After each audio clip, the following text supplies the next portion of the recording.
As a young man raised and brought up in the public school system, I pledge my allegiance to that flag every single day.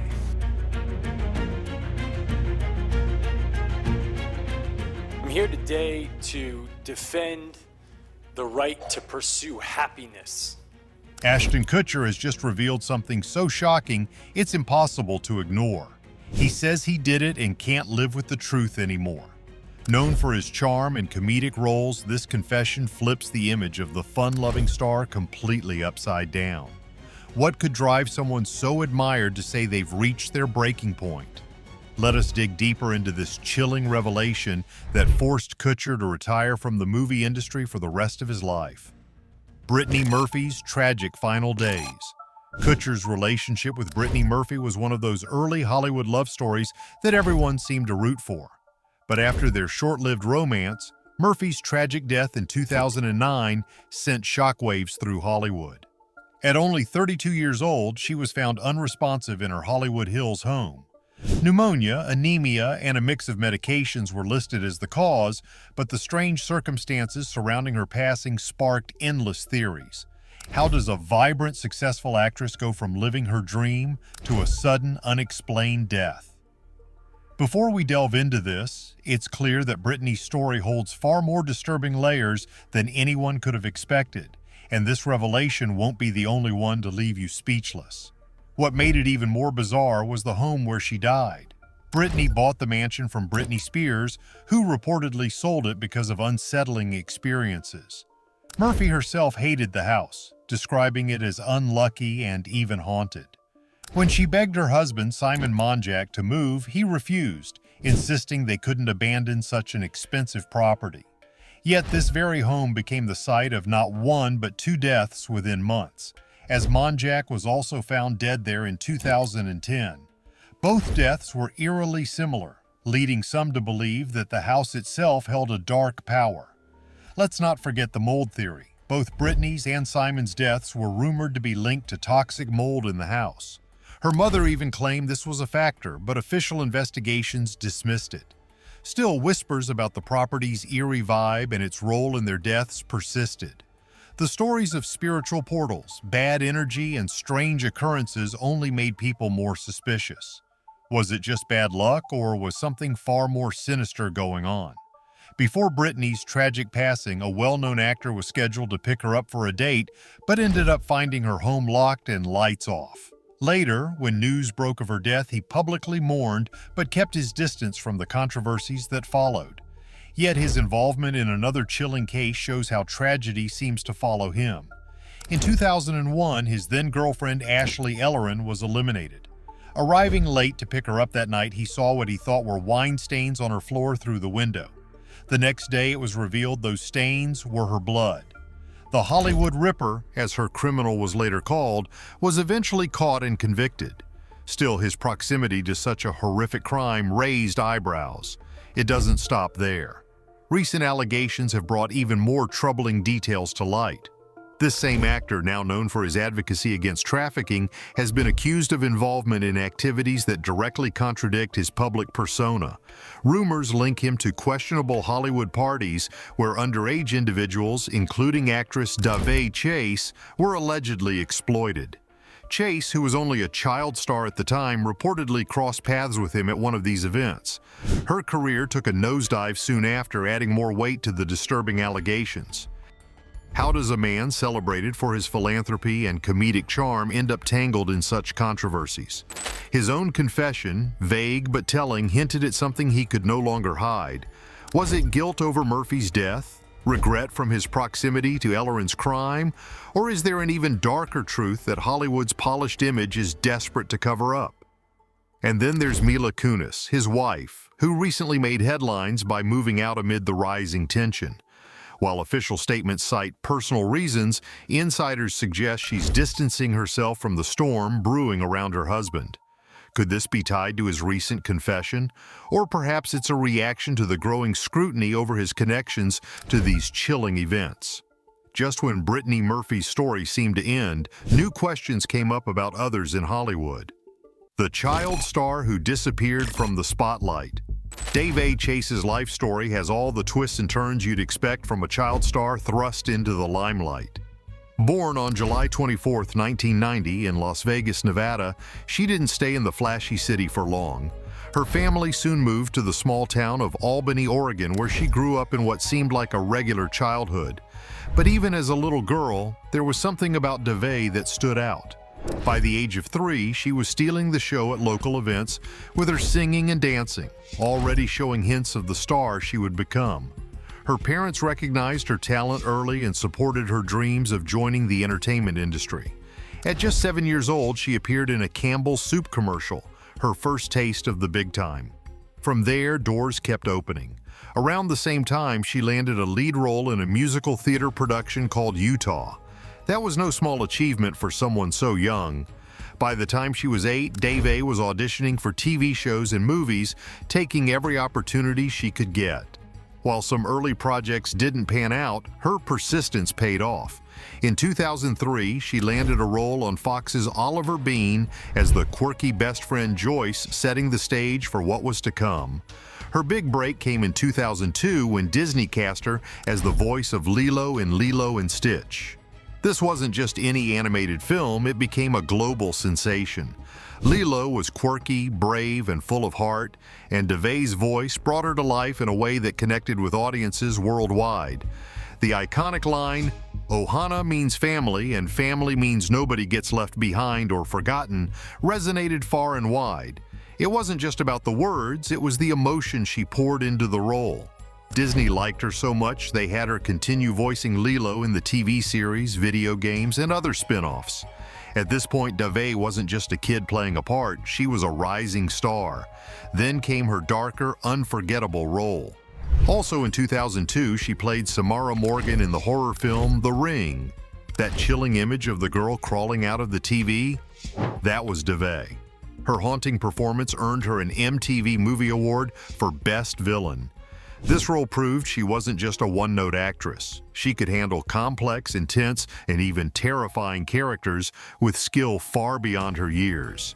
It solidified her status as more than just a child star. As if those two major roles weren't enough, DeVay's voice also brought Chihiro to life in the English dub of Spirited Away, Hayao Miyazaki's masterpiece. The film won the Academy Award for Best Animated Feature, marking another huge milestone in her career.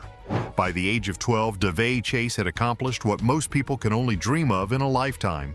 She was balancing roles in movies, TV shows, and voice acting, all while growing up in the harsh spotlight of Hollywood. But Hollywood isn't always glamorous, especially for kids. The pressure, the lack of privacy, and the darker side of the industry began to take a toll. As quickly as DeVay rose to fame, she started to fade from the spotlight. By her late teens, the roles weren't as big, and fans began to wonder what had happened to her. Some thought she simply wanted a more normal life, away from the chaos of showbiz. Others pointed to the toxic environment surrounding child stars, whispering about exploitation and the heavy toll it takes on young actors. One particular incident that has resurfaced involves Sean "Diddy" Combs. Back in 2003, when DeVay was just 12 years old, she was invited to one of Diddy's infamous after-parties. A video clip from the MTV Movie Awards that year shows Diddy chatting with DeVay backstage, asking if she'd be attending his party. In the clip, he's seen holding a drink while speaking to the young actress. The video recently went viral as Diddy faces mounting charges of serious crimes, including trafficking and racketeering. Fans and critics alike were horrified by the resurfaced footage. Social media users called out the blatant inappropriateness of a child being invited to such an event. Questions arose. How did this happen? Why wasn't anyone protecting her? People started to speculate about what may have occurred behind closed doors. The video sparked outrage, with many calling for accountability not just for Diddy, but for the system that allowed such situations to occur. As DeVay grew older, her career didn't quite keep the momentum of her early years. She took on smaller roles and eventually faded into relative obscurity. The same industry that once celebrated her seemed to have moved on. But for many, the question remains, what really happened to DeVay Chase? Was she another victim of Hollywood's relentless machine, or did she choose to step away for her own well-being? DeVay chases rise and struggles show how hard Hollywood can be, but the story doesn't stop there as we look at another shocking crime. The night that changed everything. Let's dive into this without any sugarcoating because let's be honest, the more you dig, the murkier things get. Back in 2001, Ashley Ellerin, a 22-year-old fashion student, was eliminated in her Hollywood home.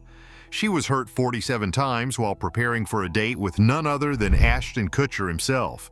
You'd think such a connection would warrant some immediate and intense scrutiny, but his role that night left more questions than answers. When he arrived at Ashley's house, the lights were off and the door was locked. Through a window, he saw what he assumed was spilled wine on the floor. Turns out it wasn't wine, it was blood. Let that sink in for a second. He didn't call the police, didn't try to figure out if Ashley was okay, just shrugged it off and left.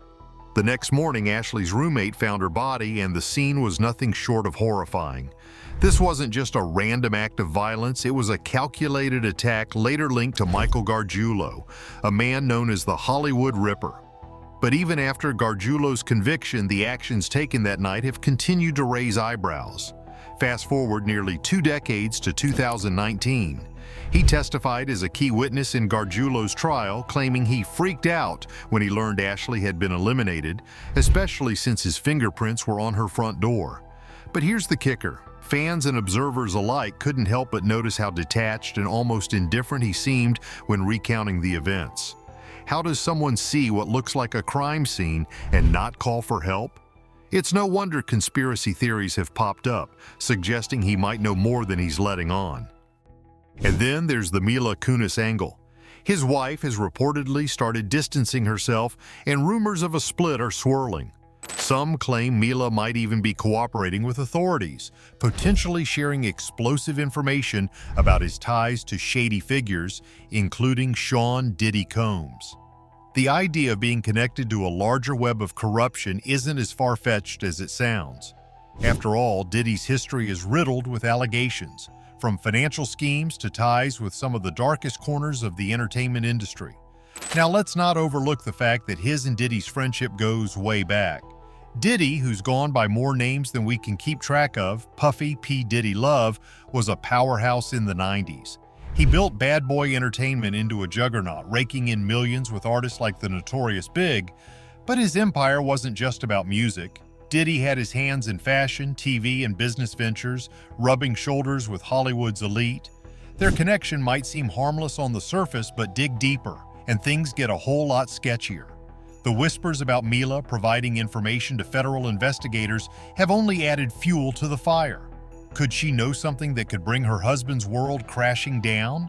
Maybe she's seen enough behind closed doors to decide it's time to cut ties. If his fingerprints on a crime scene weren't enough to make you question things, his ties to Diddy and his murky reputation certainly should.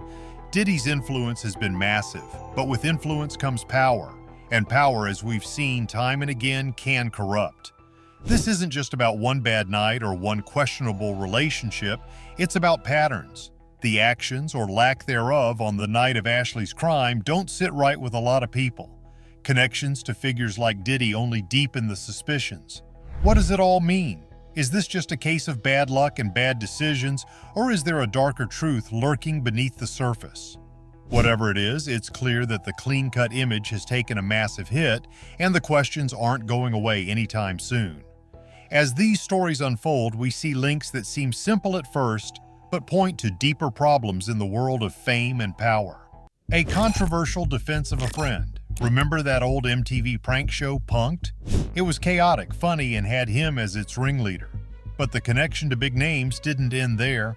He cozied up to none other than Diddy, popping up at those extravagant events we all secretly wish we could crash, like the infamous Labor Day white parties. Picture it, everyone dressed in white, mingling like royalty, while who knows what kind of drama brewed behind the scenes. Fast forward to 2019, he's munching on spicy wings on hot ones when the topic of Diddy's legendary parties came up. He hinted at untold stories, the kind that'd probably make tabloids explode, but now, with Diddy facing serious legal charges, we're talking racketeering and trafficking, people are asking, did he know more than he let on? And speaking of controversies, he and his wife Mila Kunis landed themselves in hot water for their public support of Danny Masterson, who's now serving a 30 years to life sentence for assault convictions. This support didn't just spark debates, it set off an avalanche of backlash. Actress Christina Ricci's poignant social media post fanned the flames. Her words, a bold reminder that even the great guys can hide terrible actions. She didn't name names, but come on. It wasn't hard to connect the dots. Already under scrutiny, the couple had written character letters defending Masterson. These weren't casual notes, they were impassioned defenses, describing him as a role model and big brother figure who'd supposedly steered them clear of substances. Yet critics and fans alike couldn't overlook the glaring contradiction. How could someone who co-founded the anti-trafficking organization Thorn stand by someone convicted of such crimes? Their joint apology video only made things worse. Sitting side by side, they claimed the letters were never meant to discredit victims. They said they were merely honoring a 25-year friendship. But critics weren't buying it. Many saw the apology as hollow and self-serving, designed to pacify public outrage rather than address any real accountability. Yashar Ali, a journalist, called out the Scientology-tinged phrasing of their letters, arguing that they seemed crafted to protect Masterson at all costs. It's a bad look when defending a convicted felon overshadows supposed advocacy for victims. Meanwhile, the internet didn't hold back. Social media exploded with anger, pointing out the hypocrisy of claiming to advocate for victims while standing by a convicted offender. Comments like, "Interesting how he claims to advocate for victims yet stands by his friend," popped up everywhere. The backlash was brutal, with many questioning whether his advocacy was genuine or just another celebrity PR facade.